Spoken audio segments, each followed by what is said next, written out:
It's a Marty party. All right, let's move it back over to Minnesota again. We had a incident in Minneapolis during an ICE operation. Renee Good was shot in her car as she tried to drive away, or according to some people, run over police ICE officers. It has sparked outrage and protests across Minneapolis that some are saying are even bigger than the George Floyd protests in 2020. And that was horrible for the city. People are pissed off about this. There's two different ways that this will be viewed, right? There's the legality of that officer taking the shot, and then there's the morals and ethics of it, right? So let's talk about the legality first, because that's really what's going to decide whether the shot that he took was a bad shot or not. It's not going to be my opinion or your opinion. It's going to be decided by legal professionals in the courts and wherever else that goes. Legally, did a little bit of research here. It'll be viewed through the lens of the Fourth Amendment as a baseline. And I looked up the 2023 update to the Department of Homeland Security's policy on use of force. And this is a quote from them, from that document. LEOs, which stands for law enforcement officers, may use force only when no reasonably effective, safe, and feasible alternative appears to exist, and may use only the level of force that is objectively reasonable in light of the facts and circumstances confronting the LEO at the time force is applied. So notably, a lot of people are pointing this out of like, hey, was there no reasonable alternative? Well, that's the objectively reasonable filter. The objective reasonableness is going to be what really decides the fate of that officer on whether he's cleared or charged. And people are going to decide, hey, could you have stepped out of the way? Could you have avoided this? Should you have been standing in front of the vehicle to begin with? Like all of that. They're going to view that legally through, again, using the Fourth Amendment as a baseline and then trying to decide what the objective reasonableness was of the officer's actions that resulted in Renee Good being shot in her car, speeding off and crashing into vehicles, and really bad situation. Now, that's the legal lens to view it through. I'm not a lawyer. I'm not like an internal affairs guy. I did a little bit of research there just to give some context, but I can't judge that. Where I will judge this, and it's just my own opinion, is through the lens of somebody that, I have personally been in shoot or no shoot situations before. I've had to make that call before. And I think that in this particular situation, after seeing multiple camera angles, after seeing the officer's point of view from the phone he was holding, I believe he was able to see that she was cranking her wheel all the way to the right. And his first thought should have been to step out of the way of the vehicle, to get out of the way as soon as he could. Even if she was trying to ram him, the first thought should not have been to open fire, but to get out of the way for his own safety, right? And then she would potentially still be alive.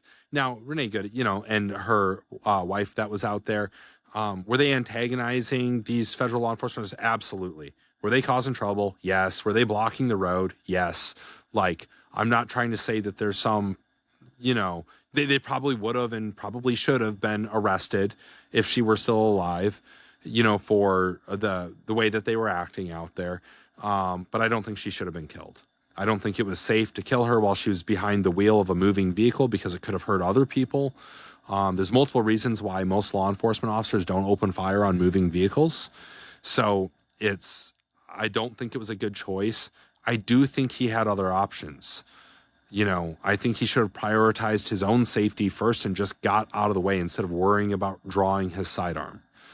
And like I said, he could see that she was cranking the wheel to the right. So that means if he takes a step or two to the right, should be good, and ultimately he wasn't injured. And, I have no doubt that officer probably feels like he was justified in taking that shot. Of course he thinks that. Of course he thinks he made the right decision, I assume.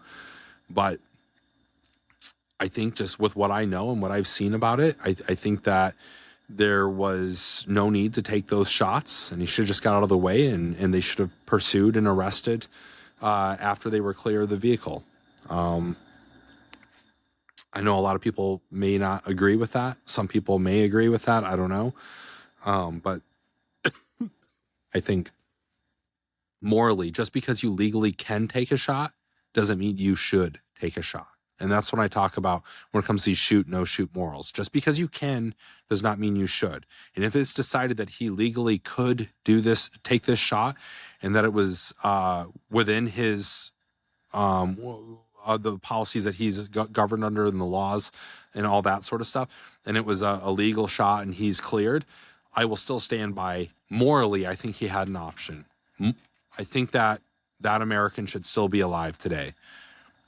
And yeah, there's what will be decided in the court of law, and then there's the court of public opinion. And I know where I stand in the court of public opinion. And part of the thing with this is I just, generally speaking, whether it's him or any of these ICE and CBP operations, Customs and Border Patrol operations across the country, a lot of these guys, I've seen too many videos now of these guys going back and forth in these verbal fights and antagonizing protesters themselves and going back and forth. And it's just fanning the flames, and then doing things like running after people in Home Depots and Walmarts and things like that. In Minneapolis, pursuing somebody onto the grounds of a high school, and it causes a whole problem. Like, guys, you got to use a little bit more maturity here in your operations. The ground force commanders, or whatever they call them in law enforcement, need to be the level head reining guys in, because things do get passionate. They do get emotional. Those commanders need to rein them in and say, hey, maybe we shouldn't pursue this guy onto a school grounds that are in session.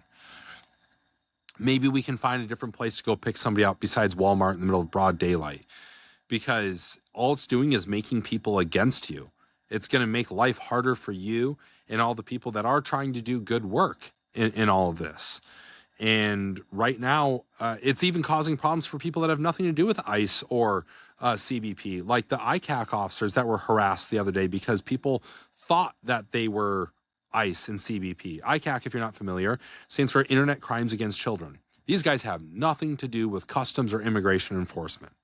Nothing whatsoever. They are going after pedophiles, dangerous pedophiles. That's what they do. And they use some amazing technology. I've edited a few news stories over the years about the work that these guys do. They are doing God's work. Like, they are doing things that it doesn't matter what side of the aisle that you sit on. You would agree, like, yes, I am glad there are people in the Internet Crimes Against Children Task Force out there doing the work that they do. It is so, so important. And the fact that they were getting harassed the other day because people thought that they were ICE, like, man, that sucks, You don't want those guys having a hard time. They got a hard enough job as it is. The things that those guys have to see and deal with, and the people that they have to deal with, the evidence they have to look at, it is nightmare fuel. It is stuff that you cannot unsee. Horrible things against children. And they have to wade into that cesspool every day. Excuse me. Everybody's sick right now, getting over it.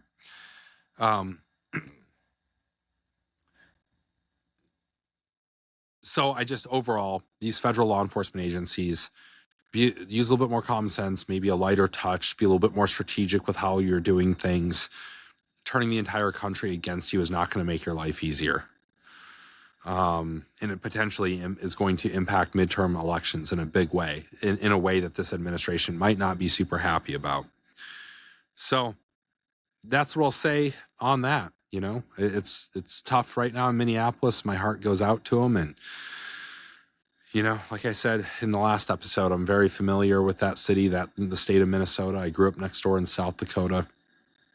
My brother was a paramedic in that city for a long time, dealt with a lot of different things. He covered the George Floyd riots and protests in 2020. I hope they get through this. I hope, no harm comes to any more people, whether they're law enforcement or protesters. Like, just, it's a bad situation, and there's ways to make it better. And so I hope those options, those routes are explored. It's a Marty party. It's a Marty party.